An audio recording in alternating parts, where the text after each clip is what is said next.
관세음보살의 명호를 찬양하고 관세음보살의 위덕을 그리는 뜻에서 신묘장구다라니가 나왔다고 합니다. 그러나 오늘 다시 한번 신묘장구다라니는 도대체 어디에서 유래한 것인가 그 점을 다시 한번 살펴봐야 할 것 같습니다. 이 대다라니의 도대체 출처는 도대체 어디인가?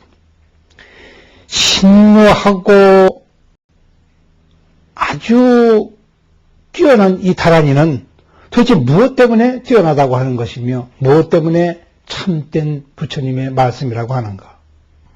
이 참되다고 하는 것은 아주 진정한 거짓에서 나왔습니다.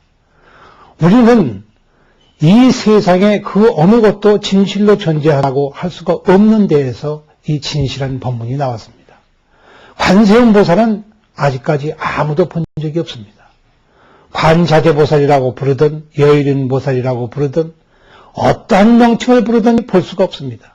적어도 이 육안으로는 볼 수가 없는데 중요한 문제는 육안으로도 볼 수 없는 이 관세음보살이 실제로 진정으로 관세음보살이 되어서 이와 같이 앉아있으며 이와 같이 죽비를 치며 이와 같이 여러분들이 듣고 있다는 데 문제가 있습니다. 누구나 할 것 없이 관세음보살 기도를 합니다. 그럼 이 관세음보살 명호 속에 84,000 가지가지 법이 다 들어있으며 84,000 가지가지 지옥 중생이 이 명호를 듣자마자 견성도 하게 되고 지옥에서 천당으로 곧장 들어가기도 하고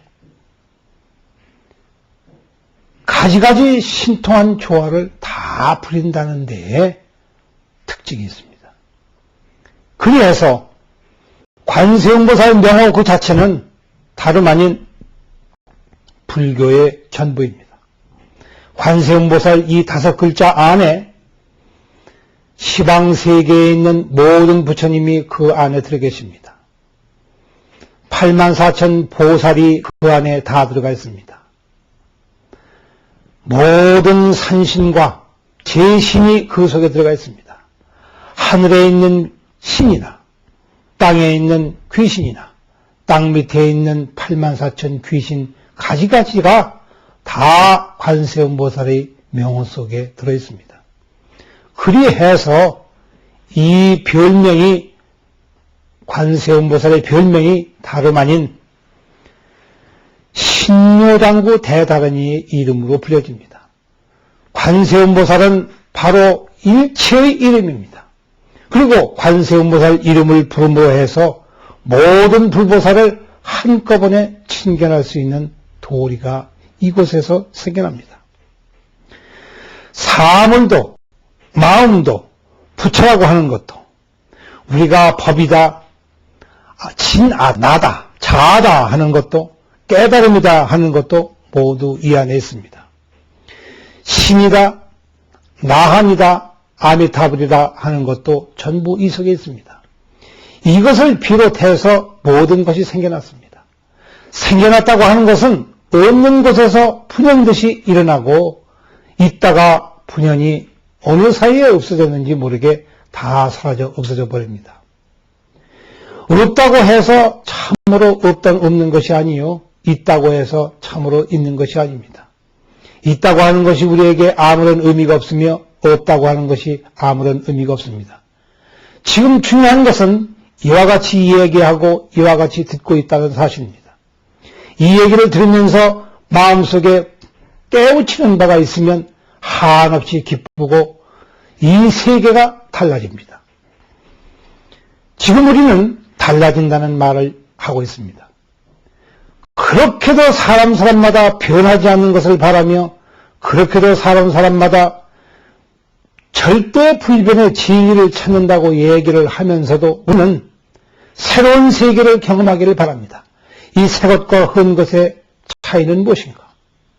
영원히 변하지 않는 것과 영원히 변하는 것의 차이는 도대체 어디 있는 것인가?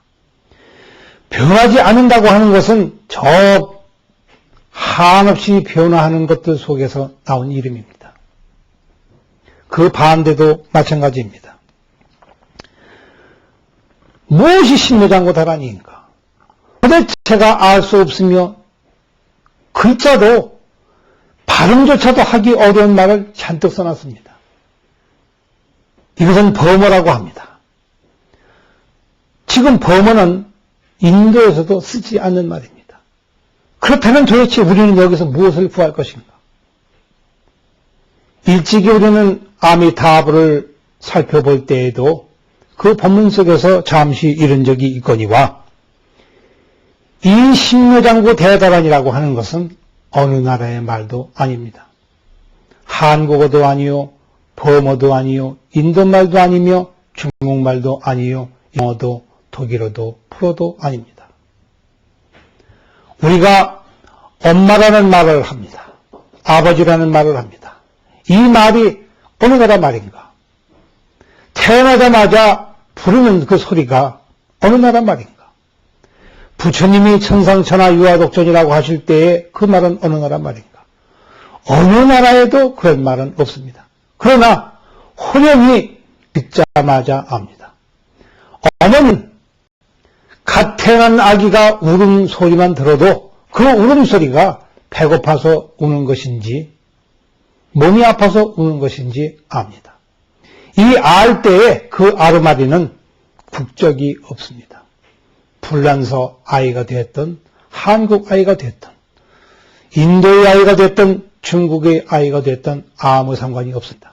어느 나라 말도 배울 필요가 없습니다. 아픈 것은 여전히 아픈 것이요 기쁜 것은 여전히 기쁜 것이며 관세음보살도 꼭 그와 같기 때문에 관세음보살을 그 대다란이의 이름으로 부른 것입니다.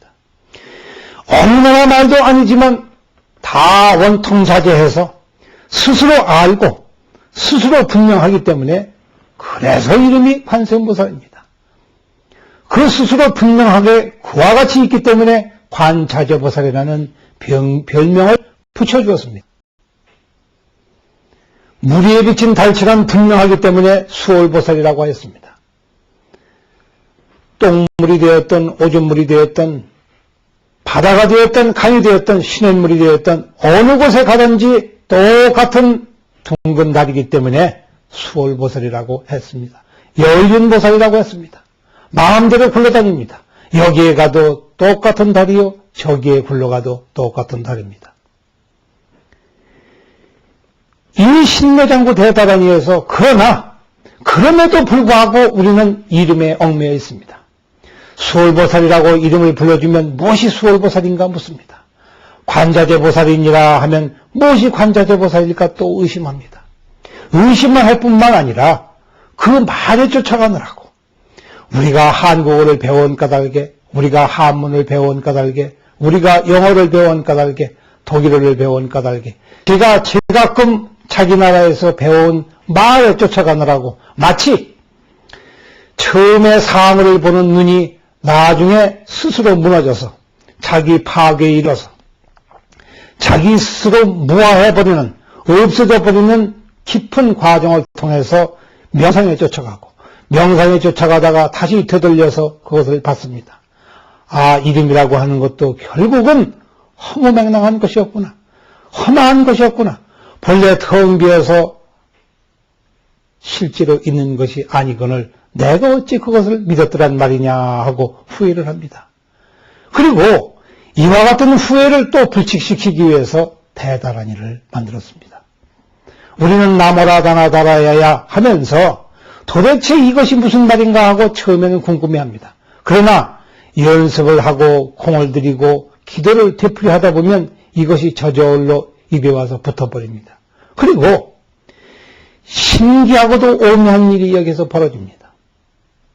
처음에는 아무것도 몰랐던 나모라 다나다라가 어떻게 된 일인지 나중에는 관세음보살의 이름을 잊어버릴지언정 관자재보살의 이름을 잃어버릴지언정 그리고 순서를 혼동을 해서 수월보살이 먼저인지 여유린보살이 무엇인지 망설이던 그 사람이 나중에는 어찌된 일인지 관세음보살하고 이름을 부르면 자기도 모르는 사이에 신묘장구 대다란이를 머리에 떠올리게 되고 입에 붙어서 저절로 흘러나오게 됩니다. 그리고 이 자연이 흘러나는 소리, 그것에 의해서 나도 모르는 가피를 입게 되니 또 이는 어찌된 까닭인가.